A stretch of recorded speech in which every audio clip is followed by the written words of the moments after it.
السلام علیکم ورحمۃ اللہ نحمدہ ونصلی علی رسولہ الکریم اما بعد فاعوذ باللہ من الشیطان الرجیم بسم اللہ الرحمن الرحیم رب اشرح لی صدری ویسر لی امری واحلل عقدۃ من لسانی یفقہوا قولی۔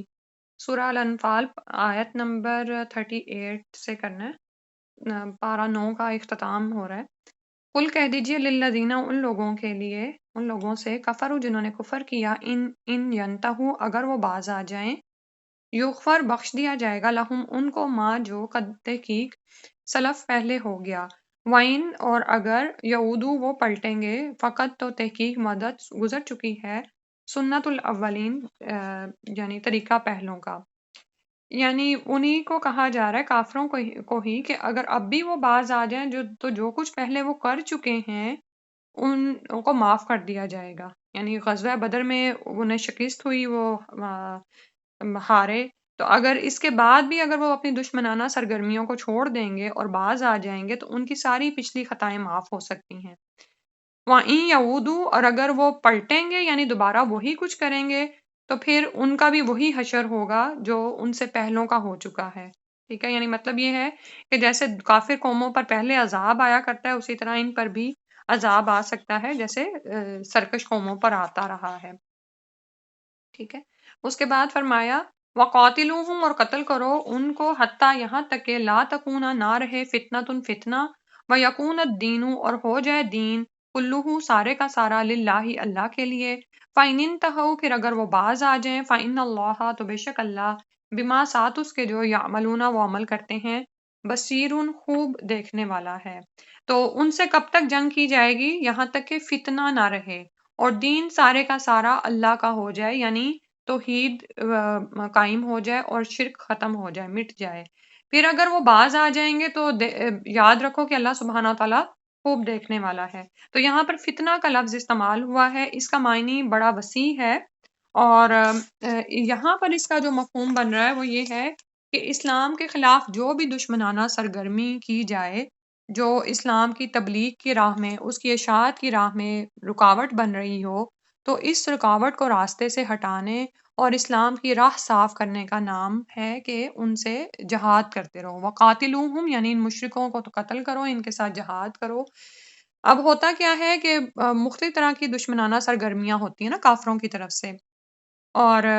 مثلاً یہ ہوتا ہے کہ بعض اوقات جہاں پر مسلمان رہ رہے ہوتے ہیں تو وہاں کے کافر ان کو شرعی احکامات کو بجا لانے کی راہ میں رکاوٹیں پیدا کرتے ہیں، ان پر زندگی تنگ کر دیتے ہیں، تو پھر کیا ہوتا ہے کہ بیچارے یا تو مسلمان پھر وہاں سے ہجرت کر جاتے ہیں۔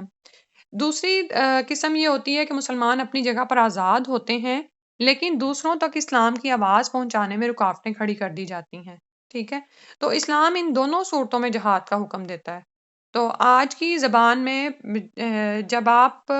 خود یعنی اپنے آپ کو بچا رہے ہیں اور کسی طرح سے اسلام کے احکامات پر عمل کر رہے ہیں تو اس کو تو دفاعی جنگ کہتے ہیں نا۔ اور اگر آپ خود آگے بڑھتے ہیں، یعنی آپ مسلمان ہیں اور آپ چاہتے ہیں کہ دین اسلام کو مختلف جگہوں پر پھیلائیں لیکن راستے میں رکاوٹیں پیش آتی ہیں تو پھر ظاہر ہے جہاد ہوگا، جیسا کہ ہوا، اس کو دفاعی یا اس کو جارحانہ جنگ کا نام دیا جاتا ہے۔ اسلام میں یہ دونوں ہی جنگیں جو ہے نا جہاد ہیں، کیونکہ جہاد کا مقصد ہی دراصل کیا ہے، یعنی اللہ کی راہ میں جو جہاد کیا جاتا ہے کہ لِتَكُونَ كَلِمَةُ اللَّهِ هِيَ الْعُلْيَا، کہ اللہ کا کلمہ بلند ہو جائے، اللہ کے کلمے کا بول بالا ہو، اور یہ اسی صورت میں حاصل ہو سکتا ہے جب ہر طرح کی رکاوٹ کا خاتمہ کر دیا جائے۔ ٹھیک ہے، یہ بات بہت زیادہ سمجھنے کی بات ہے کہ وَقَاتِلُوهُمْ یہ جو جہاد کا حکم آیا ہے نا، یہ کس جگہ پر آیا ہے، اور فتنہ کو سمجھنے والی بات ہے، کیونکہ کیا ہوا تھا، یہ آج کی بات نہیں ہے کہ فتنہ کو مس انٹرپریٹ کیا جاتا ہے، یا وہ لوگ جو کہ کم علم رکھتے ہیں، ویسے تو ہم لوگ بھی کوئی اتنا زیادہ علم نہیں رکھتے، نعوذ باللہ، اللہ معاف فرمائے، تو وہ اس طرح کی باتوں میں آ جاتے ہیں کہ جی دیکھو قرآن میں تو لکھا ہوا ہے کہ فتنہ نہ رہے تو ہم جنگ کر رہے ہیں، جہاد، اٹھ کے کھڑے ہو جائیں بغیر کسی سربراہی کے یا اسلامی رہنما کی سربراہی کے، وہ شروع ہو جاتے ہیں اور معاملے کو سدھارنے کی بجائے الٹا بگاڑ دیتے ہیں۔ ٹھیک ہے، اور ایسی بے شمار مثالیں ہم نے دنیا میں دیکھی ہیں، کتنی ہی جماعتیں اٹھ کھڑی ہوئیں اور انہوں نے دوسروں کو کافر ڈکلیئر کیا اور انہوں نے جنگ شروع کر دی۔ بعض اوقات مسلم ممالک کے اندر خانہ جنگی شروع ہو جاتی ہے اس نام پر کہ فتنہ کو ختم کیا جا رہا ہے۔ ٹھیک ہے، تو فتنہ کو سمجھنے کی ضرورت ہے۔ ہم دیکھتے ہیں کہ عبداللہ بن عمر کے پاس لوگ آیا کرتے اور ان کو کہتے کہ آپ اٹھتے کیوں نہیں ہیں؟ آپ دیکھتے نہیں کہ کیا حالات ہو گئے ہیں؟ کیونکہ ہم جانتے ہیں کہ جتنا امن کی پیشین گوئی رسول اللہ صلی اللہ علیہ وسلم نے کی تھی، وہ جب خلفائے راشدین کا دور ختم ہوا اور اس کے بعد وہ سب کچھ سامنے آنا شروع ہو گیا، فتنے اٹھنا شروع ہو گئے، مسلمان آپس میں لڑ رہے ہیں اور کتنی ہی جنگیں ہم دیکھتے ہیں ہوئی ہیں۔ ٹھیک ہے، تو بہت سے کبار صحابہ جو تھے ان جنگوں سے کنارہ کشی اختیار کیے رکھتے تھے۔ ٹھیک ہے، تو عبداللہ بن عمر کو لوگ آ کے کہتے تھے کہ تم دیکھتے نہیں فتنہ بڑھ رہا ہے، تم کیوں نہیں کرتے؟ تو یعنی ان کو ابھارتے تھے کہ تم جنگ میں کیوں نہیں، یہ جہاد میں کیوں نہیں شامل ہوتے؟ تو وہ کہتے ہم جہاد کر چکے ہیں، ہم نے جہاد کیا رسول صلی اللہ علیہ وسلم کے زمانے میں، اور پھر ان کے کہنے کا مطلب یہ تھا کہ فتنہ کیا ہے اس کو سمجھنے کی ضرورت ہے کہ جب اسلام کو پھیلنے کی راہ میں رکاوٹیں ڈالی جا رہی ہوں۔ ٹھیک ہے، اور وہ حقیقتاً صحابہ کرام نے کس طرح سے رسول صلی اللہ علیہ وسلم کے ساتھ مل کر جہاد کیا ہے، اور حتیٰ کہ انہوں نے اسلام کا کلمے کو بلند کر دیا، ایک ریاست جو تھی وہ قائم کر کے دکھا دی، اور خلافت راشدہ کا دور جو تھا وہ ہم سنہرا باب ہے جو ہم دیکھتے ہیں کہ وہاں پر آیا ہے۔ اب اس کے بعد آپ یہ دیکھیں کہ سیرت کو سمجھنا اسی لیے ضروری ہے کہ ہم ان تمام ادوار سے گزرتے ہیں۔ ٹھیک ہے، تو اسی طرح ہی ہمیں آگے بڑھنا ہے، اور یہاں پر جو ہم اللہ تعالیٰ کے کلمے کو بلند کریں گے وہ کیا ہے؟ آج تو آپ یہ دیکھیں وار جو ہے وہ میڈیا پر بھی ہو رہی ہے نا۔ ٹھیک ہے، تو وہاں پر بھی قاتلوہم حتی لا تکون فتنۃ، اور وہ فتنہ کیا ہے کہ اسلام کو کے سمجھنے کے راستے میں رکاوٹیں ڈالی جا رہی ہیں۔ جیسے ابھی بات ہو رہی تھی نا کہ وہ کہتے ہیں یہ تو پہلوں کی پرانوں کی کہانی ہے، تو کیا وہ لوگ جو اس بات کو سنتے ہیں وہ اس بات کے لیے کوئی بلاگ نہیں تیار کریں گے، کوئی ڈالیں تاکہ ان کی ایسی باتوں کا جواب دیا جا سکے کہ بھئی تم لوگوں کو قرآن کو پڑھنے تو دو، اس کو سمجھنے تو دو، پھر وہ اپنی خود رائے قائم کرے نا۔ اس سے پہلے کہ قرآن کے خلاف پہلے ہی سارے وہ سازشیں اور پروپیگنڈے ہو جاتے ہیں، تو لوگ قرآن کا نام سنتے ہی گھبرانا شروع ہو جاتا ہے کہ پتہ نہیں کیسی یہ کتاب ہے۔ ٹھیک ہے، اور کب تک یہ جنگ جاری رہے گی؟ یہاں تک کہ دین سارے کا سارا اللہ کا ہو جائے، کوئی دو دین قائم نہ رہیں، یہاں تک کہ صرف ایک ہی دین ہو، دین الہی، اللہ کا ہی دین ہو، اور وہ کیا دین ہے؟ توحید کا دین ہے۔ ٹھیک ہے، تو اب لیکن اس کا یہ مطلب نہیں ہے کہ جب آپ دفاعی جنگ لڑیں گے یعنی ساری دنیا میں اللہ تعالیٰ کے دین کو پھیلائیں گے تو جب تک کہ ساری دنیا مسلمان نہیں ہو جاتی آپ جہاد ہی کرتے رہیں گے، ایسی جارحانہ جنگ کا کوئی جواز نہیں ہے۔ بلکہ ہم دیکھتے ہیں کہ رسول صلی اللہ علیہ وسلم کی تو جتنی زندگی تھی آپ نے بھی یہ جہاد کیا، اس کے بعد عمر رضی اللہ عنہ کے زمانے میں ہم دیکھتے ہیں کہ وہ بڑے بڑے ایکسپیڈیشنز کو روک دیتے تھے۔ کیوں روکتے تھے؟ تاکہ جتنا حصہ ہم کنکر کر چکے ہیں، یعنی جتنا حصہ ہمارے قبضے میں آ گیا ہے ہم وہاں پر دین کو اچھی طرح سے نافذ کر دیں، بجائے یہ کہ آگے آگے فتوحات کرتے چلے جائیں اور مرکزی طور پر ہم کمزور ہوتے چلے جائیں۔ ٹھیک ہے، تو اسلام لانے پر کسی کو مجبور نہیں کیا جائے گا کہ یعنی اس کو آپ تلوار لے کے نکل کھڑے ہوں اور آپ کہیں کہ جی اب میں نے یہ قرآن میں یہ آیت پڑھ لی تھی تو میں اب سب کو مسلمان کر دوں گی، یہاں تک کہ اللہ کا دین ہی باقی رہ جائے گا۔ ٹھیک ہے، جب تک کہ کوئی ملک، علاقہ، قوم اسلام کی راہ میں رکاوٹ کھڑی نہ کرے تب تک جو ہے وہ جہاد کی اجازت نہیں ہے۔ اور پھر یہ کہ کب تک یہ جہاد ہوتا رہے گا؟ یہاں تک کہ وہ لوگ مسلمان ہو جائیں یا جزیہ دینا قبول کر لیں یا مسلمانوں کے ساتھی بن جائیں، یعنی وہ کہہ دیں کہ ہم تم لوگوں کے خلاف نہیں کھڑے ہوں گے بلکہ اگر کوئی تمہارے خلاف لڑنے آئے گا تو ہم تم لوگوں کے ساتھ مل کر ان سے لڑیں گے، یا پھر یہ کہ غیر جانبدار رہنا گوارا کر لیں۔ ٹھیک ہے، یا پھر ان کے ساتھ آپ کوئی ایگریمنٹ کر لیں، تو اس صورت میں ان سے کوئی تعارض نہیں کیا جائے گا۔ اور ایسی مثالیں بھی ہم دیکھتے ہیں کہ جب مسلمان فتوحات کر رہے تھے تو یہ سب کچھ ہوا ہے، یعنی یہ جن جن چیزوں کے میں نے نام لیے ہیں، کوئی مسلمان ہو رہا ہے، کوئی علاقے مسلمان ہوتے ہیں، کوئی جزیہ دینا قبول کر لیتے تھے، کوئی مسلمانوں کے حلیف بن جاتے تھے، کوئی غیر جانبدار رہنا گوارا کرتے تھے، کوئی ایگریمنٹس کر لیتے تھے۔ یہود نے بھی آپ یہ دیکھیں کہ کتنے ایگریمنٹس کیے، یہ اور بات ہے کہ وہ بعد میں انہوں نے توڑے۔ تو یعنی اسلام کی بالادستی قائم کرنا مطلب ہے، اور ظاہر ہے کہ اس بالادستی کی مکمل ترین صورت تو یہ ہے کہ ساری دنیا مسلمان ہو جائے، لیکن وہ تو ہم جانتے ہیں کب ہوگا، نزول مسیح کے بعد ہوگا نا، کہ عیسیٰ علیہ السلام کے زمانے میں ہوگا۔ ٹھیک ہے؟ تو فَإِنِ انتہوا، پھر اگر وہ نہیں مانتے، باز نہیں آتے، تو یاد رکھو یہ تمہارا نہیں کچھ بگاڑ سکتے، ٹھیک ہے؟ اگر جیسے ابھی بتایا نا کہ بعض قومیں جو ہیں وہ آپ کے ساتھ ایگریمنٹس کر لیتی ہیں، اب آپ کہتے ہو کہ یہ تو پتہ نہیں انہوں نے شاید ہماری تلواروں سے بچنے کے لیے ایگریمنٹس کیے، نہیں، بس ان کا معاملہ اللہ پہ چھوڑ دو، جو کچھ بھی وہ کرتے ہیں یہ تمہارا کچھ نہیں بگاڑ سکتے۔ اللہ تعالیٰ نے جس طرح، یعنی اگر اسے پس منظر میں دیکھا جائے تو اللہ تعالیٰ نے جیسے تمہاری غزوہ بدر میں مدد کی، تو آئندہ بھی اللہ تعالیٰ ان کے مقابلے میں تمہاری مدد کرتا رہے گا۔ وَإِن تَوَلَّوْا، اور اگر وہ منہ پھیر جائیں، پھر اگلی آیت میں فرمایا وَإِن تَوَلَّوْا، پھر اگر وہ منہ پھیر جائیں، فَاعْلَمُوا، تو جان لو، أَنَّ اللَّهَ مَوْلَاكُمْ، کہ اللہ تمہارا مولا ہے، نعم المولا و نعم النصیر، بہت اچھا سرپرست اور بہت اچھا مددگار ہے۔ یہاں تک تلاوت سنتے ہیں۔ قل للذين كفروا إن ينتهوا يغفر لهم ما قد سلف وإن يعودوا فقد مضت سنة الأولين وقاتلوهم حتى لا تكون فتنة ويكون الدين كله لله فإن انتهوا فإن الله بما يعملون بصير وإن تولوا فاعلموا أن الله مولاكم نعم المولى ونعم النصير۔ اگلی آیت میں فرمایا وَعَلَمُوا، اور جان لو، انما بے شک غنیمتم، جو غنیمت بھی حاصل کی تم نے، من شیئن کسی چیز کی، فَأَنَّا، تو بے شک للہ اللہ کے لیے ہے، خمسہ اس کا پانچواں حصہ، وَلِلرَّسُولِ، اور رسول کے لیے، وَلِذِی الْقُرْبَى، اور قرابت داروں کے لیے، والیتامى، اور یتیموں کے لیے، والمساکین، اور مسکینوں کے لیے، وابن السبیل، اور مسافروں کے لیے، ان کنتم، اگر ہو تم، آمنتم، تم ایمان لاتے، باللہ، اللہ پر، وما انزلنا، اور جو نازل کیا ہم نے، علی عبدنا، اوپر اپنے بندوں پر، یوم الفرقانی، فرقان کے دن، یعنی فیصلے کے دن، یوم التقل، جس دن ملی تھیں الجمعانی جماعتیں، واللہ، اور اللہ، علی کل شیء قدیر، اوپر ہر چیز کے خوب قدرت رکھنے والا ہے۔ تو وہ جو سوال صحابہ کرام نے کیا تھا جس سے اس سورہ کی ابتدا ہوئی، تو وہاں پر صرف اتنا جواب دیا گیا تھا کہ یہ فتح خالصتاً تم نے اللہ کی مدد سے حاصل کی ہے۔ تو اب یہ سب اموال، یعنی غنیمت سمیت، اللہ اور اس کے رسول کے ہیں۔ تمہیں کیا کرنا چاہیے؟ آپس کے معاملات کو سنوارنا چاہیے، ٹھیک ہے؟ اور اس کا تفصیلی جواب اب یہاں پر دیا جا رہا ہے کہ اموال غنیمت کا پانچواں حصہ اللہ اور اس کے رسول کا، اور باقی جو 4 حصے ہیں وہ مجاہدین کے ہیں، ٹھیک ہے؟ یعنی غنیمت کا مال پورے کا پورا ایک جگہ اکٹھا کیا جائے گا، کیونکہ آپ یہ دیکھیں نا کہ اس سے پہلے جو چیز جس کے ہاتھ لگتی تھی وہ لے لیتا تھا، لیکن یہاں پر کیا ہے کہ اب سارا کچھ اکٹھا کیا جائے گا، اور پھر اس کا خمس نکال کر 4/5 حصہ جہاد میں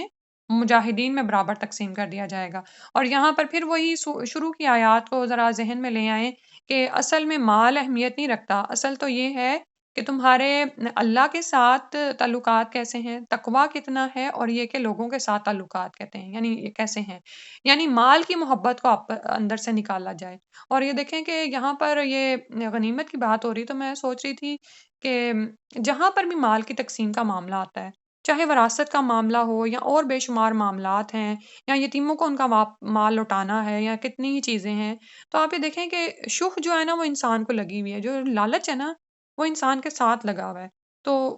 ہر کوئی اپنی اپنی زندگی میں دیکھ سکتا ہے کہ کہیں ایسا تو نہیں کہ میں کوئی کسی کا حصہ کھا کے بیٹھ گئی ہوں، کسی پر میں نے ظلم کر دیا ہے، یا کسی نے مجھ پر ظلم کر دیا ہے، اور یہ اتنی مثالیں کتنی عام ہیں نا، تو وہاں پر بھی وہی بات ہمیشہ ذہن میں رکھنی چاہیے کہ یہ دیکھیں اس دنیا کا مال کتنی دیر تک ہمارے ساتھ چلنے والا ہے، ٹھیک ہے؟ اصل تو تقویٰ ہی ہے جو انسان کے کام آنے والا ہے، اور اس کے دوسروں کے ساتھ اچھے تعلقات ہیں جو کہ اس کے کام آنے والے ہیں۔ تو بعض اوقات کیا ہوتا ہے کہ ہم حق پر ہوتے ہیں، اور لیکن اس وقت بھی کوشش کیا کریں کہ لوگوں سے آپ کے تعلقات خراب نہ ہوں، ٹھیک ہے؟ اور وہ جو دعا سکھائی گئی ہے نا کہ یا اللہ میں اس بات سے تیری پناہ میں آتی ہوں کہ کوئی مجھ پر ظلم کرے یا میں کسی پر ظلم کر دوں، روزانہ کی وہ دعا ہے نا، صبح شام کی دعا میں اس دعا کو بھی شامل کر لیں کہ میں کسی پر ظلم کر دوں یا کوئی مجھ پر ظلم کر دے، تو وہ اس میں بھی میں سوچ رہی تھی کہ یعنی ہم گھر سے نکلتے ہیں، بعض اوقات ہم سے ڈرائیونگ کرتے ہوئے کوئی غلطی ہو جاتی ہے، یا بعض اوقات کسی کی غلطی ہم پر آ پڑتی ہے، تو اسی طرح مال کی تقسیم میں بھی بعض اوقات ہم کسی کا حق کھا بیٹھے یا کوئی ہمارا حق کھا بیٹھے، تو اس چیز سے اللہ سبحانہ تعالیٰ ہمیں اپنی پناہ میں رکھے، اور خاص طور پر وہی بات کہ انسان اللہ تعالیٰ کے حق کو پہچانے اور آپس کے تعلقات کو نہ بگاڑے، ٹھیک ہے؟ تو اب آگے تو یہ جو بتا دیا یہ سارا آپ پڑھ بھی سکتے ہیں کہ 5واں حصہ تو وہ ہو گیا، اس کے بعد جو اس کے بعد کا حصہ ہے وہ کہاں پر جا رہا ہے؟ ولی رسولی ولی ذی القربہ، قرابت داروں کو، یتیموں کو، مسکینوں کو اور مسافروں کو۔ اب یہ معاشرے کے جو سا نا پسا ہوا طبقہ ہے نا، جس کا خاص طور پر خیال رکھا گیا ہے کہ ان کو یہ حصہ دیا جائے گا۔ اور آپ یہ دیکھتے ہیں کہ کوئی بھی معاشرہ کب کامیاب ہوتا ہے؟ جب وہ اپنے ان لوگوں پر ریسورسز خرچ کرتا ہے، اور مال اصل چیز نہیں ہوتا، بلکہ ہیومن ریسورس اصل چیز ہوتی ہے جو کسی بھی ملک کو یا معاشرے کو ترقی کی راہ پر گامزن کرتی ہے، ٹھیک ہے؟ تو یہ یعنی آپ اس کو کہہ سکتے ہیں کہ یہ غنیمت کا جو مال ہے یہ قومی خزانہ ہے، بیت المال ہے، جس سے آگے مزید یہ ان چیزوں پر لگایا جاتا ہے۔ تو یہ لگا کر پھر ہیومن ریسورس حاصل کی جاتی ہے، ٹھیک ہے؟ ایک تو یہ ہے نا کہ معاشرے کے پسے ہوئے طبقے کو کچھ بھی نہ دیا جائے، اس کو چھوڑ دیا جائے ایسے ہی، ٹھیک ہے؟ تو وہ آپ کے لیے نہ صرف یہ کہ وہ اپنے لیے مصیبت ہے، بلکہ فائنلی وہ آپ کے لیے بھی مصیبت بنیں گے، چوری چکاری اور ڈاکہ اور ان چیزوں کی طرف وہ مائل ہوں گے۔ لیکن ایک یہ ہے کہ آپ ان کی تربیت پر یہ مال خرچ کریں، ان کی ضروریات پر یہ مال خرچ کیا جائے، تو پھر آپ دیکھیں گے کہ وہی لوگ آپ کے معاشرے کے لیے، آپ کے ملک کے لیے کتنے فائدے مند ہو جائیں گے نا، ٹھیک ہے؟ تو اور ہم دیکھتے ہیں کہ یہ کام رسول صلی اللہ علیہ وسلم اور خلفائے راشدین کے زمانے میں کتنی خوبصورتی سے ہوتا رہا ہے نا، اور بہت سی ایسی چیزیں جو آج کے معاشروں نے اپنے ہاں رواج دی ہوئی ہیں، یہ یعنی دور فاروقی میں ہم دیکھتے ہیں، ٹھیک ہے؟ یعنی بعض اوقات یتیموں کے بینیفٹس لگائے جاتے ہیں، یا بچوں کے، یا جو بھی جو سوشل ویلفیئر اسٹیٹس ہے نا، جو وہ لگا رہی ہوتی ہیں، یہ چیزیں ہم دیکھتے ہیں کہ اولین دور کے صحابہ کرام نے اس کا حکومت میں اس کا وہ خیال کیا تھا۔ پھر اس کے بعد فرمایا ان کنتم آمنتم باللہ وما انزلنا علی عبدنا یوم الفرقان یوم التقى الجمعان واللہ علی کل شیء قدیر، کہ اگر تم اس بات پر ایمان رکھتے ہو اللہ اور اس کے اور جو کچھ اتارا گیا ہم نے اپنے بندے پر، تو پھر یہ تم احکامات مانو گے، ٹھیک ہے؟ اور وہ کیا اتارا تھا اللہ سبحانہ تعالیٰ نے رسول صلی اللہ علیہ وسلم پر؟ کہ جو بھی مدد اللہ کی طرف سے آئی، بارش بھی، فرشتے بھی آئے تھے، اور اللہ تعالیٰ کی تائید بھی آئی تھی، تو یاد رکھو کہ اللہ سبحانہ تعالیٰ ہی مدد کرنے والے ہیں، اور اللہ تعالیٰ ہی سب ظاہری اور باطنی اسباب پر پوری قدرت رکھتے ہیں، ٹھیک ہے؟ تو پھر کیا ہوگا کہ انسان حقیقتاً وہی کچھ کرے گا جس کا اس کو اللہ سبحانہ تعالیٰ نے حکم دیا ہے، اور اسی وقت کو یاد کرایا جا رہا ہے اگلی آیت میں بھی، از انتم جب تم تھے بالعدوۃ الدنیا کنارے پر تھے قریب کے، وہم بالعدوۃ القصویٰ اور وہ دور کے کنارے پر تھے۔ دنیا دنو سے ہے، قریب کی چیز کو کہتے ہیں، اس لیے دنیا کو دنیا کہا جاتا ہے نا، کہ یہ پاس کی قریب کی چیز ہے۔ وَالرَّكْبُ اور قافلہ اسفلا نیچے تھا، منکم تم سے، وَلَوْ تَوَاعَدتُّم اور اگر تم نے وعدہ مقرر کیا ہوتا، لَاخْتَلَفْتُم تو ضرور اختلاف میں پڑتے تم، فی المیعاد مقررہ وقت کے بارے میں، ولیکن لیکن لیقضی اللہ کہ پورا کر دے اللہ امرن ایک معاملے کو، کانا مفعولا جو ہو کر رہنے والا تھا، لیہلکا تاکہ ہلاک کر دے، من ہلاکا جس کو ہلاک ہونا ہے، ام بینہ ایک دلیل کے ساتھ، و یحییٰ اور زندہ رہے، من حییٰ جس کو زندہ رہنا ہے، ام بینہ ایک دلیل کے ساتھ، وَإِنَّ اور بے شک اللہ لسمیع خوب سننے والا، علیم خوب جاننے والا ہے۔ تو یہاں پر بتایا گیا اس وقت غزوہ بدر میں جب تم میدان جنگ کے ایک کنارے پر تھے اور دشمن پرلے کنارے پر تھا، ٹھیک ہے؟ وَالرَّكْبُ أَسْفَلَ مِنْكُمْ اور کس رقم کا ذکر کیا گیا؟ یعنی ابو سفیان کا قافلہ تم سے نیچے ساحل کی طرف اتر گیا تھا، یعنی وہ تو چلے گئے تھے، اب تمہاری جنگ ہونی تھی ابو جہل والے قافلے سے۔ تو اگر اللہ سبحانہ و تعالیٰ نے یہ سب کچھ، یہ سارا سینیریو کریٹ نہ کیا ہوتا، تو اگر آپس میں تم نے معاہدہ بھی کیا ہوتا، وعدہ کیا ہوتا کہ تم آج کے دن یہاں پر جنگ کرو گے، لختلفتم فی المیعاد، تو تم پھر بھی یعنی اختلاف میں پڑ جاتے، مقررہ وقت پر پہنچ نہ پاتے۔ ولیکن لیقضی اللہ امرا کان مفعولا، لیکن چونکہ اللہ تعالیٰ نے ایک کام کا ہونا مقدر کر رکھا تھا کہ جو کہ ہو کر رہنا تھا، اور اس سے اللہ تعالیٰ کیا چاہتے تھے، لیہلک من ہلک عن بینہ ویحیی من حی عن بینہ، کہ اللہ تعالیٰ چاہتے تھے کہ جس نے ہلاک ہونا ہے وہ دلیل روشن کے ساتھ ہلاک ہو جائے، ٹھیک ہے، اور مرنے والے کافر بھی دیکھ لیں کہ حق پر کون تھا اور باطل پر کون، اور اسی طرح یحییٰ من حی عن بینہ، زندہ رہنے والا بھی دیکھ لے کہ حق پر کون تھا اور کس کی اللہ سبحانہ تعالیٰ نے مدد فرمائی، ٹھیک ہے۔ تو آپ یہ دیکھیں کہ جو کافر بچ گئے تو یہ انجام دیکھنے کے بعد ظاہر ہے وہ اپنی اس پہ تھے نا، اختیار پہ تھے کہ وہ کفر پر ہی قائم رہنا چاہتے ہیں یا اسلام کو قبول کرنا چاہتے ہیں۔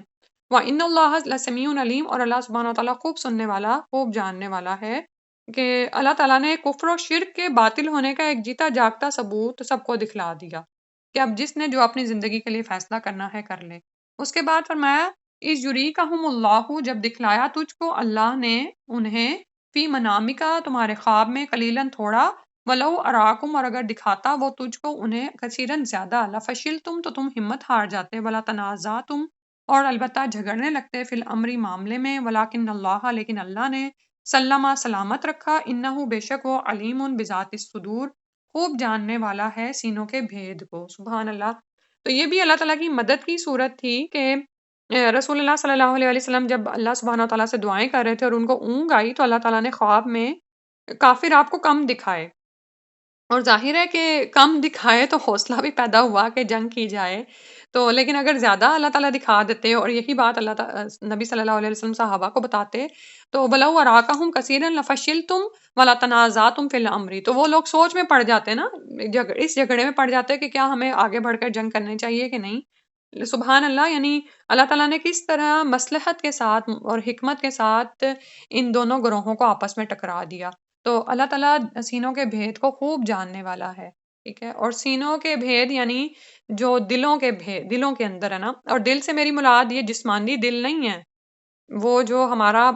قلب ہے نا، اندر کا جو معاملہ ہے اس کی بات کی جا رہی ہے، جو ہماری سوچیں ہیں، جو ہمارے جذبات ہیں، سب کچھ اللہ سبحانہ تعالیٰ کے علم میں ہے۔ پھر اگلی آیت میں فرمایا وَإِذْ يُرِيكُمُوهُمْ، اور جب وہ دکھا رہا تھا تمہیں ان کو، اس جب التقیتم تم انہیں ملے، فی اعینکم تمہاری نگاہوں میں، قلیلاً تھوڑا، ویقللکم اور تم کو دکھا رہا تھا، فی اعینہم ان کی نگاہوں میں کم کر کے، لیقضی اللہ تاکہ اللہ پورا کر دے، امرن اس کام کو، کانا مفعولا جو ہو کر رہنے والا تھا، وَإِلَى اللَّهِ اور اللہ ہی کی طرف ترجع الامور لوٹائے جاتے ہیں معاملات۔ تو مسلمان کافروں کی تعداد کو اصل تعداد سے تھوڑی سمجھ رہے تھے، ٹھیک ہے، یہ تو سمجھ ہی رہے تھے، اور دشمن یہ سمجھتا تھا کہ مسلمان ہماری نسبت بہت تھوڑے ہیں، تو یعنی دونوں طرف ہی یہ معاملہ چلایا کہ فریقین کے حوصلے بڑھ گئے، اور انہوں نے کہا کہ اب ہم لڑیں، یعنی اللہ تعالیٰ جو کام مشیت الہی میں مقدر کر چکے تھے اس کے اسباب پیدا کر دیے گئے، اور وہ بالآخر ہو کر رہا، لیقضی اللہ امرن کانا مفعولا، کہ جو کام ہونا تھا وہ ہو کر رہا۔ اچھا، کتنی ایک سیکھنے والی بات ہے نا یہاں پہ، کوئی شیئر کرنا چاہے گا، لیقضی اللہ امرن کانا مفعولا؟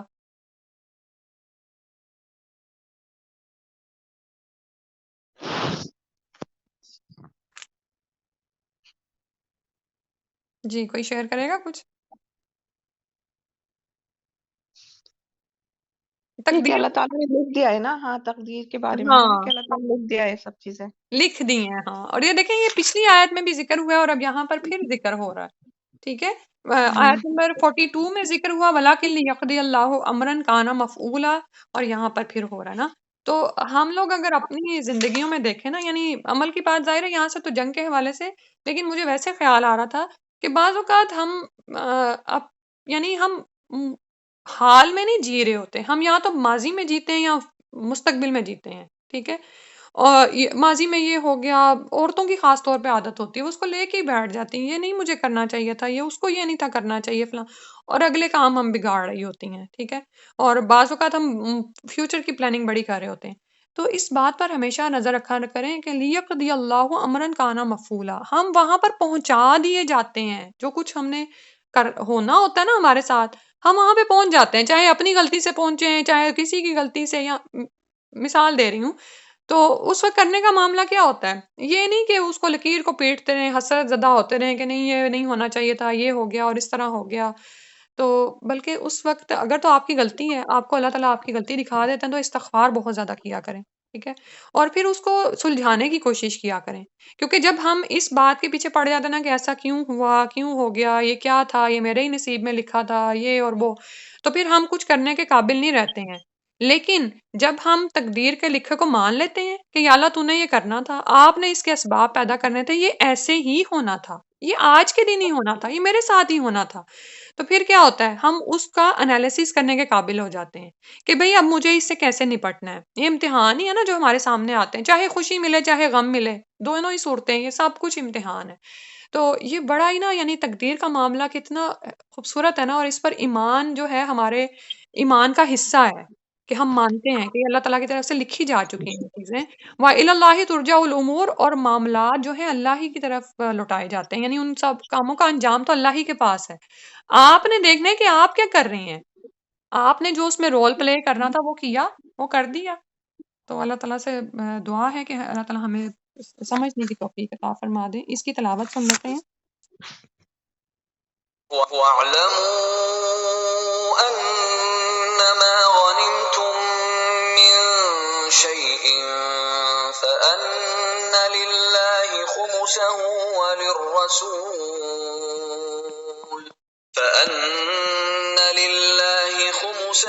وَلِلرَّسُولِ وَلِذِي الْقُرْبَىٰ وَالْيَتَامَىٰ وَالْمَسَاكِينِ وَابْنِ السَّبِيلِ إِن كُنتُمْ آمَنتُم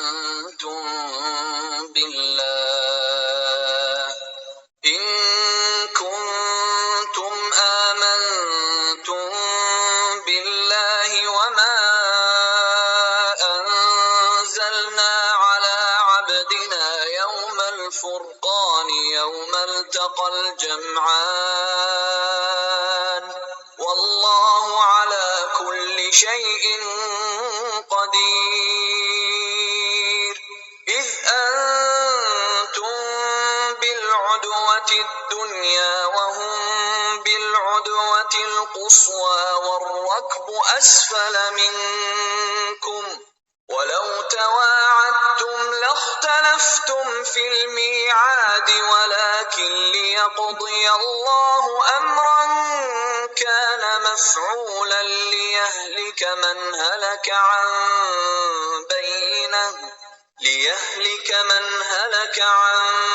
بينة ويحيى من حي عن بينة وَإِنَّ اللَّهَ لَسَمِيعٌ عَلِيمٌ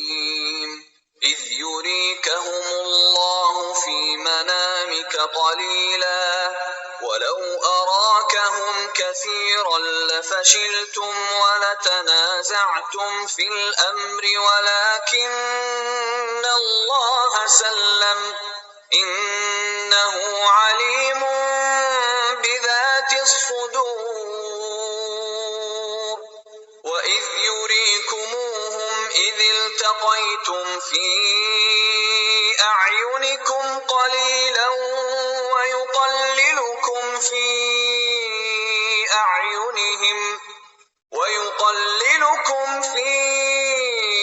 أَعْيُنِهِمْ لِيَقْضِيَ اللَّهُ أَمْرًا كَانَ مَفْعُولًا وَإِلَى اللَّهِ تُرْجَعُ الْأُمُورُ۔ اور یہاں پہ میں یہ پڑھ رہی تھی، بس 1 منٹ اور لیتی ہوں آپ کا، کہ سورہ آل عمران میں ہم نے پڑھا تھا نا یرونہم مثلیہم رأی العین، کہ ان کے برابر ان کو دکھا رہا تھا۔ تو یہ رسول اللہ صلی اللہ علیہ وسلم کی ایک نہایت ماہرانہ جنگی تدبیر بھی تھی کہ آپ صلی اللہ علیہ وسلم نے صحابہ کی صف آرائی، یعنی جو ان کی صفیں بنائی تھیں، وہ ہالو اسکوائر تھا، یعنی خالی مربع تھا، یعنی اسکوائر ہوتا ہے نا، تو اس کی وجہ سے کافروں کو مسلمانوں کی تعداد فی الواقعہ دگنا نظر آنے لگی تھی، اور ان کے حوصلے پست ہونے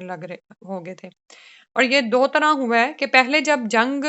شروع ہونے والی تھی تو اس وقت وہ مسلمان ان کو کم نظر آئے، لیکن اس کے بعد جب روب ڈالا گیا ہے تو وہ جب انہوں نے دیکھا کہ یہ تو زیادہ کیوں وہ نظر آ رہے تھے کہ رسول صلی اللہ علیہ وسلم نے ان کو مربع کی صورت میں کھڑا کیا تھا، یعنی وہ اندر سے تو خالی چاہے تھا لیکن وہ سر دور سے نظر آ رہے تھے، تو وہ ان کو دشمنوں کو زیادہ نظر آ رہے تھے۔ ٹھیک ہے، سبحانک اللہم و بحمدک نشہد ان لا الہ الا انت نستغفرک و نتوب الیک۔ السلام علیکم ورحمۃ اللہ۔ وعلیکم السلام ورحمۃ اللہ وبرکاتہ۔